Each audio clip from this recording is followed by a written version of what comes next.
শেখ মুজিবুর রহমান, যাকে সম্বোধন করা হয় বাঙালির জাতির পিতা হিসেবে। ইতিহাস বইপত্র যেভাবে আমাদের বোঝাইছে সেই অনুযায়ী শেখ মুজিব কোনো হিরো বা নায়কের চেয়ে কম না। কিন্তু আপনারা কি একটা জিনিস খেয়াল করছেন, আমাদের ইতিহাস আর বইপত্রের মধ্যে শেখ মুজিবুর রহমান বাংলাদেশের স্বাধীনতা ইতিহাসে এই করছে সেই করছে এইসব নিয়ে অনেক কাহিনী বলা, এন্ড তারপর ডিরেক্টলি 1975 সালে তাকে যে মারা হয়েছে সেই কাহিনীতে চলে গেছে। কিন্তু এই যে মাঝখানে 1972 থেকে 1975 সাল পর্যন্ত উনি এই দেশটা শাসন করছেন, এই শাসনামল নিয়ে তেমন কিছু বইপত্র পাঠ্যপুস্তক ইতিহাসের মধ্যে আপনি ছোটবেলা থেকে হয়তো দেখেন নাই। কেন আসলে দেখেন নাই আশা করি সেটা বুঝতে পারতেছেন। শেখ মুজিবের সেই শাসনামল তেমন একটা ভালো ছিলই না। অনেক দুর্নীতি, কুকীর্তি, ক্ষমতার লোভ, স্বজনপ্রিয়তা, এমনকি স্বৈরাচারী মনোভাব সহ অনেক কিছুই তার সেই সময়ের শাসনকালে স্পষ্টভাবে ফুটে ওঠে। এই জন্য অনেকেই বলে থাকেন শেখ মুজিব একজন ভালো নেতা হলেও একজন ভালো শাসক নন, আর তাই হয়তো তার মারা যাওয়ার দিনেও মানুষের এতটা কষ্ট অনুভূত হয় নাই। There was no rioting, almost no reaction to Sheikh Mujib's murder because lately he had lost his hold on the country. Sheikh মুজিবের লাশ ওইখানেই ছিল, কেউ উঠাইতে পর্যন্ত যায় নাই। আজকের ভিডিওতে শেখ মুজিবুর রহমানের 1972 থেকে 75 শাসনামলের সকল জিনিস নিয়ে আপনাদের সামনে আলোচনা করব, যেটা এতদিন পর্যন্ত কোনো পাঠ্যপুস্তক বা রেগুলার ইতিহাসে আপনাদেরকে জানতে দেওয়া হয় নাই। এন্ড আশা করি বর্তমানের পদত্যাগকৃত প্রধানমন্ত্রী শেখ হাসিনা আসলে এই স্বৈর শাসনের কুগুণ বা দোষগুলা কার কাছ থেকে ইনহেরিট করছে এই ব্যাপারটা আপনাদের সামনে পরিষ্কার হবে। তো চলুন ভিডিও শুরু করা যাক।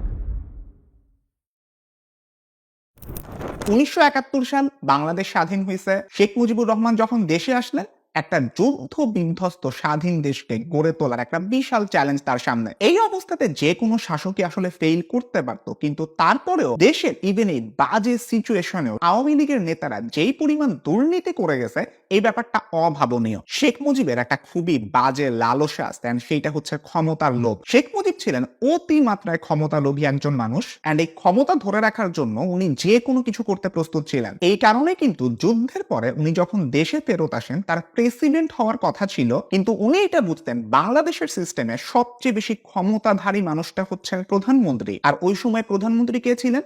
তাজউদ্দিন আহমদ। আর এই কারণেই তাজউদ্দিন আহমদকে প্রধানমন্ত্রীর পদ থেকে সরায় উনি নিজে প্রধানমন্ত্রীর দায়িত্ব নেন। ইভেন মুক্তিযুদ্ধের সময় অ্যাক্টিং প্রেসিডেন্ট যিনি ছিলেন সৈয়দ নজরুল ইসলাম, উনাকে সরায় রাষ্ট্রপতি পদে আনেন আবু সাইদ চৌধুরীকে, যদিও উনি তার শাসনামলে রাষ্ট্রপতি বা অন্য কাউকে তেমন একটা পাত্তাই দিতেন না। মহিউদ্দিন আহমদ তার জাসদের উত্থান পতন বইটাতে বলেন, আওয়ামী লীগের গঠনতন্ত্র অনুযায়ী সরকারি পদে থাকলে দলের নেতৃত্বে থাকা যায় না, সেজন্য তাজউদ্দিনকে দলের সাধারণ সম্পাদকের পদ ছেড়ে দিতে হয়। শেখ মুজিব কিন্তু সভাপতির পদ তখনই ছাড়লেন না। আপনি সরকারি একটা দায়িত্বে আছেন, আবার একই সাথে আপনি আওয়ামী লীগেরও সভাপতি, এই দুইটা জিনিস একসাথে কোএক্সিস্ট করতে পারে না, এটা আওয়ামী লীগের গঠনতন্ত্র অনুযায়ী সেই সময়। কিন্তু শেখ মুজিব তখন এটা মানেনি নাই। মুজিবকে নিয়ে জাসদ প্রতিষ্ঠাতা সিরাজুল আলম খানের পর্যবেক্ষণ এইরকম ছিল, বঙ্গবন্ধুর নামে মুক্তিযুদ্ধ হয়েছিল ঠিকই, কিন্তু যুদ্ধ চলাকালীন সময়ের নেতা হলেন তাজউদ্দিন। মুক্তিযুদ্ধ পরিচালনায় তাজউদ্দিনের নাম আসা উচিত 1 নম্বরে, অথচ তিনি হলেন এর প্রথম ক্যাজুয়ালিটি। প্রধানমন্ত্রী থাকা অবস্থায় শেখ মুজিব অনেকবার স্বেচ্ছাচারিতার প্রমাণ দিচ্ছেন, তার মত অনুযায়ী কোনো বিরোধী দলই থাকতে পারবে না। 1973 সালের নির্বাচনটার কথাই যদি বলি, আওয়ামী লীগ নেতাদের ভোট কারচুপি করার অনেক অভিযোগ আছে। তাজউদ্দিন আহমদের কন্যা শারমিন আহমদ তার বই তাজউদ্দিন আহমদ নেতা ও পিতা এইখানে ভোট কারচুপির কথা উল্লেখ করেন। নির্বাচনে আওয়ামী লীগ জয়লাভ করলেও দলের কিছু নেতা নির্বাচনে কারচুপি করে জিতেছে এ খবর কিছু পত্রিকায় প্রকাশিত হয়, এবং বড়দের আলোচনা থেকেও সেই খবর শুনতে পাই। সিলেটের কয়েকটি আসনে কারচুপি এবং কুমিল্লায় খন্দকার মোশতাক চুরি করে জিতেছে, এই খবরগুলো তখন রাজনৈতিক মহলে অজানা ছিল না। এন্ড এই ব্যাপারে শেখ মুজিবের সাথে তার ছেলে শেখ কামালও কিন্তু খুবই অ্যাক্টিভলি জড়িত ছিল। নির্বাচনের দিন সকালে একটা ঘটনা ঘটে। ঢাকা বিশ্ববিদ্যালয় শিক্ষা ও গবেষণা ইনস্টিটিউটের ভোট কেন্দ্রের ভোট দিয়ে ছাত্রলীগের সাধারণ সম্পাদক আফম ও মাহবুবুল হক ও গণকণ্ঠের নির্বাহী সম্পাদক আফতাবউদ্দিন কলা ভবনের একতলায় বারান্দায় রেলিং এর উপরে বসেছিলেন।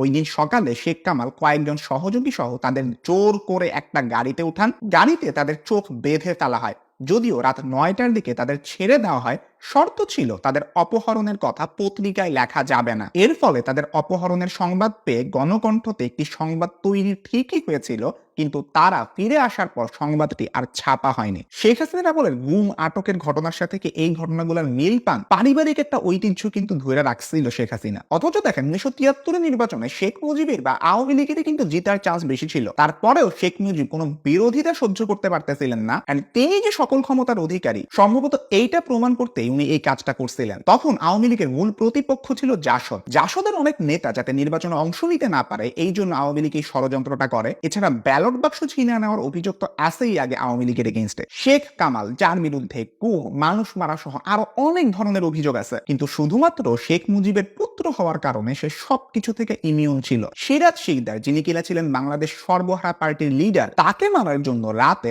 অস্ত্র শস্ত্র সাথে নিয়ে মাইক্রোতে করে যাওয়ার কাহিনী তো সবাই জানে। লেখক আহমেদ সফাকে ঢাকার নীলক্ষেতে মারার জন্য দৌড়ানি গেছিল এই শেখ কামালি। আর শেখ হাসিনা তো নিজেই তার ভাইয়ের ব্যাংক ডাকাতির কথা বলে। ঠিক 75 আগে ব্যাপকভাবে মিথ্যা অপপ্রচার। কামালকে তো ব্যাংক ডাকাতি বানালো, মাকে চোর বানালো। অবশ্য হাসিনার মতো এটা অপপ্রচার। কামালের অপকর্ম নিয়ে বলতে গেলে আলাদা একটা কন্টেন্টই হয়ে যাবে। 1973 সালের 3 সেপ্টেম্বর ডাকসু নির্বাচনে শেখ কামালের ব্যালট বাক্স ছিনতাইয়ে লিপ্ত থাকার ইতিহাস রয়েছে। একটা বিশ্ববিদ্যালয়ের ছাত্র সংসদ নির্বাচনে সরকারের বিরোধী কোনো ছাত্র সংগঠন জিতে যাবে, এটা মেনে নেওয়ার মতন উদারতা আওয়ামী লীগ সরকারের ছিল না। জাসদ থেকে অভিযোগ করা হয় সিদ্ধান্ত কেন্দ্রীয় পর্যায়ে নেওয়া হয়েছিল।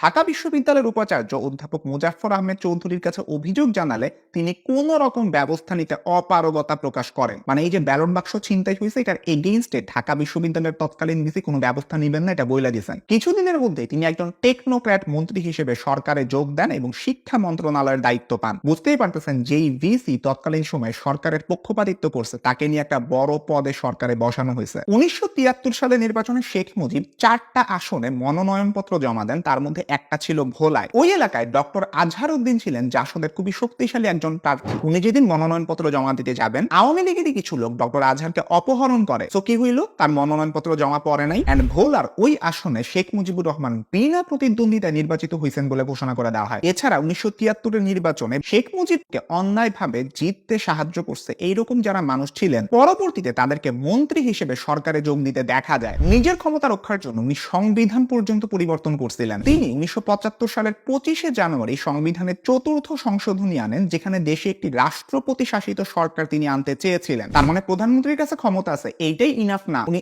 আরো ক্ষমতা চাইছিলেন, যে কারণে পুরো সরকারের সিস্টেমটাই এমন বানাইতে চাইছিলেন যেখানে রাষ্ট্রপতি সর্বময় ক্ষমতার অধিকারী হবে, যাতে উনি আরো ক্ষমতা প্রয়োগ করতে পারেন। ওই বছরই 7 জুন তিনি বাংলাদেশের সব রাজনৈতিক দল বিলুপ্ত করে সব দলের সমন্বয়ে একটি মাত্র জাতীয় দল গড়ে তোলেন, যার নাম দেন বাংলাদেশ কৃষক শ্রমিক আওয়ামী লীগ বা সংক্ষেপে বাকশাল। বাকশাল নিয়ে ডিসকাশন একটু পরে আসবো, কিন্তু এই বাকশালকে কিন্তু শেখ মুজিবের পতনের অন্যতম একটা কারণ হিসেবে ধরা হয়। বাকশালের কনসেপ্টটা কি, পুরো দেশে একটাই রাজনৈতিক দল থাকবে, অন্য সব রাজনৈতিক দল এই রাজনৈতিক দলের ভিতরে ঢুকে যাবে, আর বাকি সব রাজনৈতিক দল বিলুপ্ত। কিন্তু এই শেখ মুজিব কিন্তু দেশের গণতন্ত্র প্রতিষ্ঠার জন্য যুদ্ধ করছেন। সেই শেখ মুজিব কয়েক বছর পরে দেশের সব রাজনৈতিক দল বিলুপ্ত করে একজন একনায়ক স্বৈরাচারী হয়ে উঠলেন। সেই বিখ্যাত 6 দফার প্রথম দফাই কিন্তু ছিল দেশের সংসদীয় ব্যবস্থা গড়ে তোলার জন্য। Constitutional structure and nature of state এখানে ডিরেক্টলি বলা আছে with a parliamentary system of government. এখানে উনি সকল রাজনৈতিক দলকে বিলুপ্ত করলেন, একটা প্রেসিডেন্সিয়াল বা রাষ্ট্রপতি শাসিত সরকার ব্যবস্থা আনার চেষ্টা করলেন। এই সিস্টেমটা 1975 সালের 1 সেপ্টেম্বর থেকে চালু হওয়ার কথা ছিল, কিন্তু যেহেতু শেখ মুজিব মারা যান তাই এটা আর চালু হয় নাই। শেখ মুজিবের সময় আওয়ামী লীগের নেতাকর্মীদের এগেইনস্টে কিন্তু অনেক দুর্নীতির অভিযোগ ছিল। এমপির বাসাতে যায় রিলিফের মাল পাওয়া যাইত। যখন শেখ মুজিবের কাছে মানুষ বিচারের জন্য গেছে উনি বলছে আচ্ছা ঠিক আছে আমি এগুলোর বিচার করবো, কিন্তু পরবর্তীতে আর বিচার করেন নাই। এতে করে মানুষের মধ্যে অনেক অনাস্থা চলে আসে যে বঙ্গবন্ধুর কাছ থেকে এত এক্সপেকটেশন মানুষের, তার কাছ থেকে মানুষ এইটা আশা করে নাই। নেতা যখন অসৎ, অযোগ্য, দুর্নীতি পরায়ণ এবং সুবিধাবাদীদের কাছে টেনে নেন এবং তাদের প্রশ্রয় দেন, তখন তার ভয়াবহ পরিণাম শুধু তার ভাগ্যেই ঘটে না, পুরা জাতিকে তার মাসুল দিতে হয়।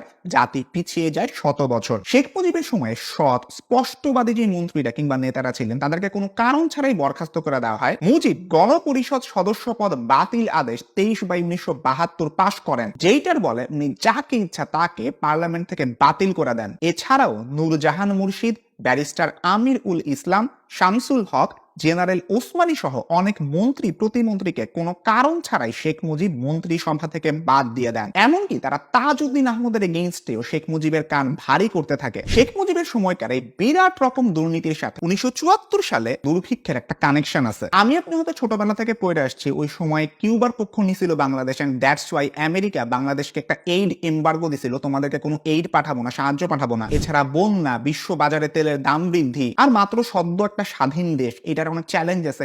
এইগুলোর কারণে 1974 দুর্ভিক্ষ হয়েছিল। হ্যাঁ, এইগুলা কন্ট্রিবিউটর হইতে পারে, কিন্তু তৎকালীন সময়ে আওয়ামী লীগ নেতাদের দুর্নীতি যে এই দুর্ভিক্ষের পিছনে সবচেয়ে বড় কারণ, এই ব্যাপারটা কেউ আপনাদেরকে বলে নাই। অমর্ত্য সেনের একটা কেস স্টাডি আছে, ফেমিন ইন বাংলাদেশ, ওইখানে ক্লিয়ারলি বলা হয়েছে আগের পরের অনেক বছরের চেয়ে ওই বছর, অর্থাৎ যে বছর দুর্ভিক্ষ হয়েছে ওই বছর ফসলের উৎপাদন বেশি হয়েছিল, কিন্তু সেই সময়কার রেশন বাড়ানো, PDFS পাবলিক ফুড ডিস্ট্রিবিউশন সিস্টেমের ফলে সুবিধাবাদীদেরকে আরো বেশি সুবিধা ভোগ করা, আর আওয়ামী লীগ নেতাদের বড় বড় দুর্নীতি ছিল এই অসম বন্টন এবং দুর্ভিক্ষের পিছনে মূল একটা কারণ। এইটার ফলে 1974-এ যেসব উন্নয়ন পরিকল্পনাগুলো ছিল সেগুলো তো বাস্তবায়ন হইলই না, উল্টা মূল্যস্ফীতি 1970 সালের তুলনায় প্রায় 600 থেকে 700 গুণ বাইরে গেল। 1972 থেকে 1975 সালে ভারতে অবৈধভাবে পাচার হয় 2000 মিলিয়ন মার্কিন ডলারের দ্রব্য, এমনটা দাবি করা একটা বাংলা সংবাদপত্র। এছাড়াও রহস্যজনকভাবে অনেক পাটের গুদামে আগুন লাগা, টাকার মান কমানো, পাটের মূল্য পুনর্নির্ধারণ করা, সৎভাবে ব্যবসার চেয়ে অসৎভাবে ব্যবসা করে পাট চাষ করাকে লাভবান করে ফেলানো, এইরকম বিভিন্ন দুর্নীতি আর ভুল পলিসির কারণে সেই সময় পাট এক সময় ধ্বংস হয়ে যায়। এই সময় শেখ মুজিবের একটা ইন্টারভিউ নেওয়া হয়েছিল, যেটা কিনা খুবই বিখ্যাত। ওইখানে উনি নির্দ্বিধায় বলেন যে সেই সময় দুর্ভিক্ষে মৃতের সংখ্যা নাকি 27,000-এর বেশি না। Declared in the parliament that around 27,000 people have died by starvation. উনি যে 6,000 লাঙ্গরখানা খুলছিলেন সেইটার জন্য নাকি মৃতের সংখ্যা কম হয়েছিল। Not correct. Then 27,000 people could not even die. The people expected that few millions people will die by way of 40. নইলে নাকি এই সংখ্যাটা 1 মিলিয়ন বা 10 লক্ষ ছাড়া যাইত। আসলে নিজের কথাতে উনি নিজেই আটকাইছেন এখানে। প্রথমত ওই লাঙ্গরখানাগুলো তেমন একটা কার্যকরী ছিলই না, আর তাই বিশ্লেষকরা যে মতামত দেন দুর্ভিক্ষে অ্যাকচুয়ালি মৃতের সংখ্যা বঙ্গবন্ধু যেরকম বলছিলেন আসলে ওই 1 মিলিয়ন বা 10 লক্ষের মতনই ছিল। খাদ্য বস্ত্রের অভাবে ইভেন মানুষ তখন মাছ ধরার ছেঁড়া জাল পইরাও ঘুরতো। এরকম একটা ছবি কিছুদিন আগে ভাইরাল হইতে আপনারা দেখছেন। বাকশালের কথায় যদি আসি, শেখ মুজিব অনেক চেষ্টা করছিলেন এটাকে একটা পজিটিভ জিনিস হিসেবে দেখাইতে। আওয়ামী লীগের বিরুদ্ধে যখন সর্বহারা পার্টির মতন দল হরতাল সমাবেশ ডাকতে থাকে, জাসদের মতো দল আওয়ামী লীগ বিরোধী হয়ে উঠতে থাকে, তখন তিনি সবকিছু ঠেকানোর জন্য এক দল হিসেবে এই বাকশাল গড়ে তোলেন, যার মাধ্যমে উনি তার সকল রাজনৈতিক প্রতিপক্ষকে বুড়ো আঙ্গুল দেখান, গণতন্ত্রকে বুড়ো আঙুল দেখান। তাজউদ্দিন আহমদ পর্যন্ত তখন শেখ মুজিবকে বলছিলেন যে এর জন্যই কি তারা লড়াই করছিলেন। শেষমেশ কিন্তু তাজউদ্দিন আহমদের মতো নেতা মুজিবের মন্ত্রিসভা থেকে ইস্তফা দেন। শেখ মুজিবের রক্ষী বাহিনীর কথা তো না বললেই না, দেশের মিলিটারিকে উন্নত না করে মুজিব বরং নিজের একটা আলাদা মিলিটারি বানায়, যারা কিনা তার একান্ত বাধ্যগত লোক। ওদেরকে উনি অস্ত্র শস্ত্র দেন, অনেক বেশি প্রিভিলেজ দেন, সুবিধা দেন। এই রক্ষী বাহিনীর বিরুদ্ধে অনেকে গুম, মানুষ মারা সহ অনেক ধরনের অভিযোগ আছে। এই বিষয়ে ফার ইস্টার্ন ইকোনমিক রিভিউর একটা প্রতিবেদন মুজিবস প্রাইভেট আর্মিতে এই জিনিসটা তুলে ধরা হয়েছে। সেনাবাহিনীতে এমন গুজব ছড়ায় যে সেনাবাহিনীকে বিলুপ্ত করে শেখ মুজিব ভারতীয় সহযোগিতায় রক্ষী বাহিনী গড়ে তুলছে, যারা আধুনিক অস্ত্র শস্ত্রে সজ্জিত। আসলে তখনকার সেনাবাহিনীর হতাশার অনেক কারণই ছিল। একদিকে দেশের অবস্থা খারাপ হইতেছে, শেখ মুজিব কোনো স্টেপ নিতেছে না, সেনাবাহিনীকে তো কোনো পাত্তাই দিতেছে না, এর মধ্যে উল্টা তাদের একটা বিকল্প বাহিনী গড়ে উঠতেছে। এর মধ্যে কিছু বিচ্ছিন্ন গুরুত্বপূর্ণ কাহিনী তো আছে। একটা হচ্ছে মেজর ডালিমের কাহিনী। একটা বিয়ের অনুষ্ঠানে নববিবাহিত ডালিম এবং তার স্ত্রী ছিলেন। এই সময় রেড ক্রসের চেয়ারম্যান গাজী গোলাম মোস্তফা, যিনি কিনা বঙ্গবন্ধুর কাছের লোক ছিলেন, তার ছেলে ডালিমকে অপমান করে। কথা কাটাকাটি হলে ডালিম গাজীর ছেলেকে মাইর দিয়ে বসে। কিছুক্ষণ পর গাজীর ছেলে দলবল নিয়ে এসে ডালিম এবং তার স্ত্রীকে গাড়িতে উঠায় নিয়ে যায়। কাহিনী শুনে ডালিমের বন্ধু মেজর নূর এক গাড়ি সৈন্য নিয়ে গাজী গোলাম মোস্তফার বাসা ঘেরাও করে এবং ডালিমের মুক্তি দাবি করে। পরে ডালিম, যে কিনা বঙ্গবন্ধুটাকে 1971-এ যুদ্ধ করেছিল, সে তার নেতা বঙ্গবন্ধুর কাছে বিচার চাইলে সে বঙ্গবন্ধু উল্টা ডালিম এবং মেজর নূরকে চাকরি থেকে বরখাস্ত করে দেয়। এই ছিল শেখ মুজিবের বিচার ব্যবস্থা। এইটা ছাড়াও শেখ মুজিব পাকিস্তানের তালিকাভুক্ত 195 জন প্রিজনার অফ ওয়ার, যারা কিনা 1971-এর মুক্তিযুদ্ধে আমাদের দেশের মানুষকে অসহ্য নিপীড়ন করছিল, তাদেরকে ক্ষমা ঘোষণা করছিলেন। এমন ক্ষমা ঘোষণা ইতিহাসে বিরল। তার মতে অন্যান্য দেশের সাথে আমি সম্পর্ক ভালো রাখবো, এই জন্যই এই ক্ষমা ঘোষণা। এই ডিসিশনটা কতটুকু ঠিক ছিল এটা নিয়েও কিন্তু সন্দেহ আছে। এছাড়া স্টুডেন্ট বা শিক্ষার্থীদেরকে মারার রেকর্ডও কিন্তু আছে শেখ মুজিবের। শেখ হাসিনার তুলনায় শেখ মুজিবের এই ক্ষেত্রে তেমন একটা ব্যতিক্রম ছিল না। 1973 সালের 1 জানুয়ারি ঢাকায় একটি দুঃখজনক ঘটনা ঘটে। ভিয়েতনামের মার্কিন বাহিনীর নির্বিচার বোমা বর্ষণের প্রতিবাদে ছাত্র ইউনিয়ন বিক্ষোভ প্রদর্শন করে। তাদের একটি মিছিল তোপখানা রোডে মার্কিন তথ্য কেন্দ্রের কাছে গেলে উত্তেজনাকর পরিস্থিতি তৈরি হয়। কয়েকজন ছাত্র মার্কিন পতাকা নামিয়ে সেখানে ভিয়েতনামের পতাকা তোলার চেষ্টা করেন। ছাত্রদের ছত্রভঙ্গ করার জন্য পুলিশ গুলি ছোড়ে। পুলিশের গুলিতে মতিউল এবং কাদের নামে ছাত্র ইউনিয়নের 2 জন কর্মী নিহত হন। সুতরাং বিক্ষোভ দমনের চিরাচরিত ঔপনিবেশিক কৌশল অর্থাৎ শান্তি শৃঙ্খলা রক্ষার নামে জনতার উপরে লাঠি পেটা, কাদানো গ্যাসের সেল নিক্ষেপ এবং গুলি করার এই প্রবণতা শেখ মুজিবের স্বাধীন দেশে অব্যাহত থাকলো। এত কিছু পরেও একদল সেনার যে শেখ মুজিবের প্রতি একটা ক্ষোভ থাকবে, এটা কোনো আনএক্সপেক্টেড জিনিস ছিল না। ফারুকের মতে পাকিস্তানের শৃঙ্খল থেকে মুক্ত হয়ে আমরা ভারতের শৃঙ্খল পড়তে রাজি নই। এই ফারুকই কিন্তু শেখ মুজিবকে মারার প্ল্যানের সাথে জড়িত ছিলেন। তার সাথে ছিলেন খন্দকার আব্দুর রশিদ। তারা ছিলেন ভাইরা ভাই। যখন তাদেরকে এই মারার কারণ জিজ্ঞেস করা হয়েছিল, তারা বলেছিলেন যে আর কোনো উপায় ছিল না শেখ মুজিবকে ক্ষমতাচ্যুত করার। ফারুক রশিদের সাথে ছিলেন বজলুল হুদা, মহিউদ্দিনরা। সবশেষে শেখ মুজিবের পুরা শাসনামলের কুকীর্তি একটা রিসার্চ পেপারের ভাষায় যদি বলি, এক্সপেকটেশন ভার্সেস রিয়ালিটি আর dystopian presentation of Bangladesh under Sheikh Mujibur Rahman in Niyamat Imam's the black coat. এই জার্নালটাতে জার্নালের লেখক রুকুনুদ্দিন শেখ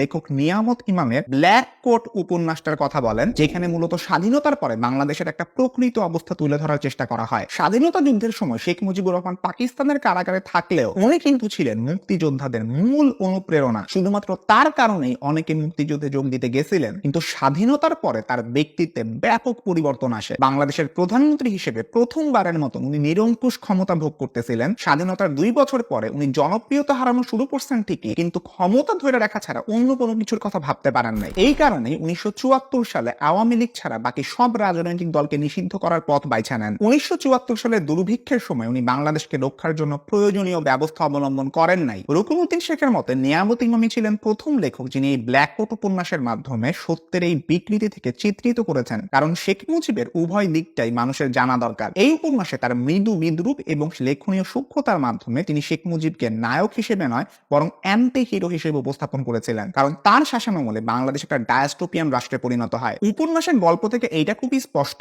শেখ মুজিবুর রহমানের আন্ডারে থাকা বাংলাদেশ সরকার তখনকার সময়ের ক্ষুধার্ত মানুষের খাবারের ব্যবস্থা করার চেয়ে শেখ মুজিবের জনসাধারণের ভাবমূর্তি অক্ষুণ্ণ রাখতে বেশি আগ্রহী ছিল। প্রধানমন্ত্রী শেখ মুজিব নিজেও উচ্চ মানের জীবনযাত্রা ভোগ করেন যখন দরিদ্র মানুষজন খাদ্যের অভাবের জন্য মরতে শুরু করে। আপনারা নিজেরা পেপারটা পড়ে দেখতে পারেন। আজকের ভিডিওর পুরো সামারি করলে শেখ মুজিবুর রহমান কিভাবে ভোট চুরি করতেন, কিভাবে তার সময় রক্ষী বাহিনীকে গড়ে তোলা হয়েছিল, কিভাবে তার সময় বাকশালকে গড়ে তোলা হয়েছে, এন্ড এই সব কিছুর মাধ্যমে উনি যে একজন স্বৈরাচারী শাসক হিসেবে নিজেকে আবির্ভূত করছিলেন, এই পুরো ব্যাপারটাই তুলে ধরা হয়েছে। আপনি যদি এই ধরনের কন্টেন্ট আরো ভালো লাগে, আপনি চ্যানেলটা সাবস্ক্রাইব করে রাখতে পারেন এবং পাশে থাকা বেল আইকনটা প্রেস করতে কখনোই ভুলবেন না। সবাই ভালো থাকবেন, সুস্থ থাকবেন। দেখা হবে ইনশাআল্লাহ পরবর্তী ভিডিওতে।